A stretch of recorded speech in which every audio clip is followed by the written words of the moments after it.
Welcome to my YouTube channel. दोस्तों बहुत स्वागत है आपके अपने YouTube channel Pritam Bhojpuri news में। अभी से वीडियो कर दीजिए लाइक और चैनल पर तो सब्सक्राइब दबा लाइकन जरूर दबा लीजिए, क्योंकि भोजपुरी सभी छोटी बड़ी खबरें आप तो इस चैनल पे देखने तो मिलती रहती है। दोस्तों बैकग्राउंड में म्यूजिक चल रहा है, उसे इग्नोर करते हुए चलिए वीडियो स्टार्ट करते हैं।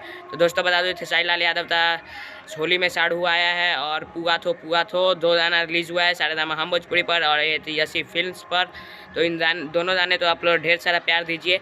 और बता दूँ खेसारी लाल यादव का कल एक और गाना रिलीज़ हो रहा है जिसका नाम है सवाल आते सारी। पोस्टर आप अपने स्क्रीन पर देख सकते हैं।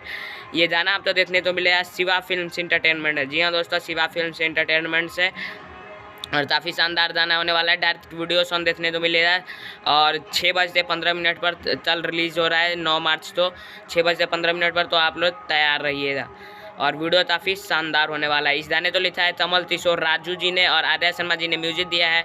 खेसारी लाल यादव के साथ इस गाने में डुएट किया है अंतरा सिंह प्रियंका ने। और इस जोड़ी के बारे में क्या कहना है इस बार मैं कुछ भी नहीं बोलूँगा, जो भी कहना है आप तो कमेंट में कहना है। तो जय हिंद जय भारत। वीडियो लाइक जरूर कीजिए, चैनल तो सब्सक्राइब जरूर कीजिए। फेसबुक और इंस्टाग्राम का लिंक डिस्क्रिप्शन में है, वहाँ से फॉलो जरूर कर ले। जय हिंद जय भारत।